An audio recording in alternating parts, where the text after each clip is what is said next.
বন্ধুরা, আজ হাজির হয়েছি কড়াইশুঁটির কচুরি নিয়ে। কিভাবে একদম পারফেক্ট, পুর না বেরোবে না, সফট হবে, আবার খাস্তাও হবে, এইরকম হবে। তো এই রকম কড়াইশুঁটির কচুরি কিভাবে বানাবে, সেই জন্য আমার সাথে পুরো ভিডিওটাতে থাকতে হবে। আর কড়াইশুঁটির পুরটা কীরকমভাবে ইভেনলি দেখো, প্রতিটা জায়গায় প্রতিটা পুরটা কিভাবে চারিদিকে স্প্রেড করেছে। এইরকম কচুরি করার জন্য তোমরা অতি অবশ্যই। তো নমস্কার বন্ধুরা, মিষ্টু অ্যান্ড মধুমিতাস কিচেনে তোমাদের সবাইকে স্বাগত। তো চলো শুরু করে দিই আজকে কড়াইশুঁটির কচুরি। অবশ্যই থাকবে সাথে কিছু সিক্রেট টিপস অ্যান্ড ট্রিক্স। বন্ধুরা, আমি প্রথমে এই কড়াইশুঁটিগুলো ছাড়িয়ে নিয়েছি, এর সঙ্গে দুটো কাঁচা লঙ্কা আর এই 1 ইঞ্চির মতো আদা ছাড়িয়ে নিয়েছি। এটা বেটে নিয়ে ফিরে আসছি। তো আমার একদম ফাইন পেস্ট করে নিয়েছি। এবার আমি এটা পুরটা বানিয়ে নেব। কড়াইতে সাদা তেল দিয়ে দিয়েছি, 1 চামচ মতো কালো জিরে দিয়েছি। এবার 1/2 স্পুনের মতো হিং দিয়ে দিলাম, দিয়ে ফোড়নটা হতে, ফোড়ন থেকে মিষ্টি গন্ধ ছাড়লে পুরটা আমি দিয়ে দেব।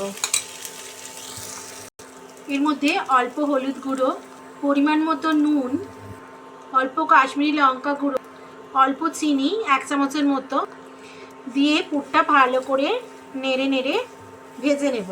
আচ্ছা, এখানে একটা কথা বলে রাখি, টেস্টের ব্যালেন্সের জন্য চিনিটা কিন্তু অবশ্যই দেবে। যদি কেউ একদমই খাওয়া মানা থাকে তাহলে 1 চিমটে দেবে, কিন্তু দেবে, তাহলে টেস্টটা ব্যালেন্স হয়। এখানে চিনিটা দিলে টেস্টটা এনহ্যান্স হয়। আচ্ছা, ঠিক এই সময় এইরকম এতটা জোয়ান 1/2 স্পুনের মতো জোয়ান ক্রাশ করে এর মধ্যে ছড়িয়ে দেব, দিয়ে ভালো করে মিশিয়ে ভাজতে থাকবো। এবার আসি এমন একটা টিপসে, যেটা করলে তোমার পুরটা বেরিয়ে যাবে না। এই পুরটা যখন সমস্ত জল শুকনো হয়ে যাবে, পুরটা রেডি হয়ে যাবে, সেই সময় 1 টেবিল স্পুন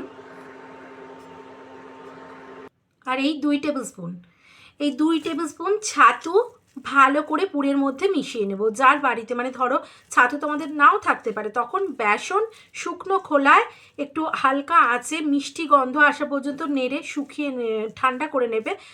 তারপরে ওটা মিশিয়ে দেবে এই পুরের সাথে, তাহলেও একদম সেম রেজাল্ট পাবে। এবার আমি একটা পাত্রে 2 কাপ আটা নিয়েছি, আর এর 1/4 কাপ নিয়েছি ময়দা।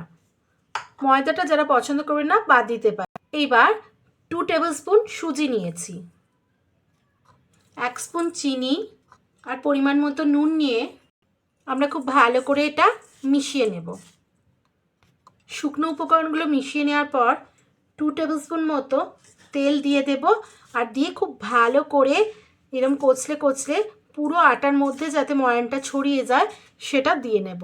মিনিটখানেক সময় ধরে আমি ভালো করে ময়ানটা মিশিয়ে নিয়েছি। এবার ময়ানটা যে হয়েছে কী করে বুঝবেন, এই যে দেখুন, এরম করলে দেখুন মন্ডটা হচ্ছে, আর এরম ছাড়লে এরম জাস্ট হালকা প্রেস দিলে হয়ে যাচ্ছে। আর একবার দেখাচ্ছি, দেখুন, তার আমার ময়ানটা সমানভাবে সব দিকে চাড়িয়ে গেছে। এবার আমি এতে কিছুটা কুসুম গরম দুধ দেব, হালকা গরম, 2 টেবিল স্পুন মতো দিলাম। হ্যাঁ, দুধটা নাও দিতে পারেন, স্কিপ করতে পারেন, কিন্তু দুধটা দিলে খুব সফট হবে কচুরি বা ময়দা মাখাটা। প্রথমে আমি দুধটা মিশিয়ে দিয়েছি, দেওয়ার পরেও কিন্তু পুরোপুরি মাখা হচ্ছে না। আমি এবার হালকা কুসুম গরম জল বা রুম টেম্পারেচারের জল দিয়ে মেখে নেব আটাটা। আচ্ছা, আটাটা মাখার পর একটু অল্প তেল হাতে নিয়ে এটা মাখিয়ে দেব। আচ্ছা, তোমাদের এক্ষেত্রে একটা টিপস বলে দিচ্ছি। প্রথমত আমরা যে ময়নের জন্য আটাতে তেল দিলাম, সেটাতে হচ্ছে নরম হবে, সফট হবে, আর এই ওপরে যেটা দিচ্ছি এটাতে খাস্তা হবে। হ্যাঁ, আর এটা একটু রেস্টে রাখবো মিনিট 15 মিনিমাম। আর একটা টিপস হচ্ছে, কচুরির আটা কিন্তু খুব সফট করে মাখবে, তাহলে পুর বেরিয়ে যাওয়ার চান্স একদমই নেই। তো কচুরির আটা ভীষণ সফট করে মাখতে হয়। ফিরে এলাম 20 মিনিট পর। আটাটা কিরম মেখেছি দেখে নাও, এরকম সফট হয়েছে। হ্যাঁ, এবার আমি এটাকে লেচি কেটে নেব। আমি এই রকম সাইজ করে সফট আটাগুলোতে লেচি কেটে নিয়েছি। আমি কড়াইশুঁটির পুরটা জুড়িয়ে এরম বল বল আকারে করে নিয়েছি, সব সমান পুর হবে বলে, সমান পরিমাণ পুর সবেতে যাবে বলে। এইবার আমি তোমাদের দেখিয়ে দিচ্ছি একটা লেচিতে কীরমভাবে আমি পুরটা ভরছি। এই দেখো, মাঝখানটা ধরে একটা করে নিয়ে এরম বাটি শেপ করে নিচ্ছি, কিন্তু তলাটা নয়, ওপরটা টেনে টেনে করছি, তলাটা কিন্তু অতটা পাতলা হচ্ছে না, দেখলেই বুঝতে পারবে। দেখো এইবার এই শেপটা করে নেওয়ার পর আমি একটা পুর ভরছি, ভরে এইটা বাঁ হাত দিয়ে ঠেলছি, বাঁ হাতের বুড়ো আঙুল দিয়ে দিয়ে ওপরের আঙুল দিয়ে এইরমভাবে আস্তে আস্তে তুলে নিচ্ছি, নিয়ে এই জায়গাটা মিশিয়ে দিয়ে এই তৈরি হয়ে গেল আমাদের, এটা পুর ভরা হয়ে গেল। একটু অপেক্ষা করব, এইভাবে আমি প্রত্যেকটাই পুর ভরে নেব। আবারও একটা গোল করে বাটির মতো করে একটার মধ্যে পুরটা ভরে নিয়েছি, আবার দেখিয়ে দিচ্ছি। দেখো এই ওপরটা থেকে টানছি, দিয়ে আস্তে করে করে টেনে নিয়ে এই মণ্ড তৈরি করে এর মধ্যে মিশিয়ে দিচ্ছি। আরও একটা হয়ে গেল, এইভাবেই ভরে নেব। এবার আমি বেলে নেব। আমি অল্প তেল লাগিয়ে নিয়েছি এবং যতটা স্প্রেড করা যায় আলতো হাতে করে নেব। আমি যেহেতু বেশ বেশি করে পুর ভরেছি সেই জন্য এরমভাবে করে নিলাম। আরও একটা কথা বলে দিচ্ছি বন্ধুরা, বেলতে বেলতে আমি কিন্তু কড়াইশুঁটির কচুরিতে আর বেশি কিছু মেশাইনি, কারণ কড়াইশুঁটির নিজস্ব একটা ফ্লেভার আছে। এবার আমি যদি অন্য কিছু মেশাই তাহলে কিন্তু ওই ফ্লেভারটা আমরা পাবো না, আমরা ওই মশলার ফ্লেভারটাই পাবো। তো তাই জন্য আমি আর কড়াইশুঁটির কচুরিতে বেশি কিছু মেশাইনি, শুধু কাঁচা লঙ্কা আর আদাই মিশিয়েছি আর হিং। তো আমার একটা বেলা হয়ে গেল, আবারও একটা বেলে নিচ্ছি। তেল লাগিয়ে নিয়েছি, হালকা চাপ দিয়ে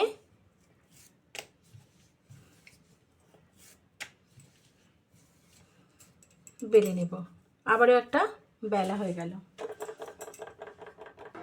কড়াইতে সাদা তেল দিয়ে দিয়েছি, এবার তেলটা গরম হয়েছে কিনা দেখবার জন্য একটুখানি ময়দা বা আটার দিয়ে দিলাম। এবার দেখছি এটা হালকা হয়ে উপরে উঠে আসছে কিনা। দেখো এখনো উপরে উঠে আসেনি, তার মানে তেলটা এখনো হয়নি, আর একটু হবে। আচ্ছা, এবার দেখো হালকা করে উঠে এলো এই তেলটা, তার মানে হয়ে গেছে। এবার আমি আস্তে করে একটা কচুরি দিয়ে দেব। এবার আমরা এই সময় উপরে আস্তে আস্তে গরম তেল ছড়িয়ে দেব যাতে উপরটা হয়। দেখো ফুলে উঠেছে,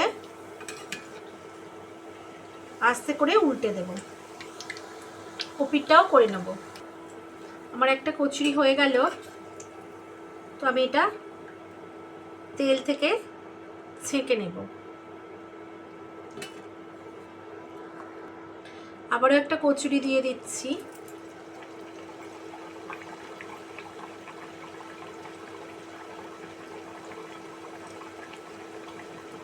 অপেক্ষা করব ফুলে উঠে আসা,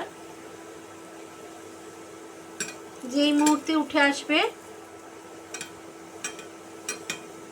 আমি হালকা করে করে উপরে তেল দেব। গরম তেলটা যদি এইভাবে দেওয়া হয়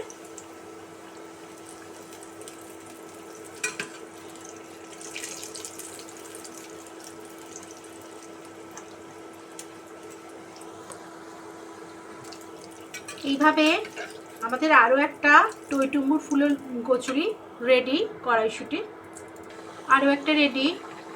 তো বন্ধুরা এর সাথে মানে আমার পুরোপুরি দেখো কচুরিগুলো একদম রেডি।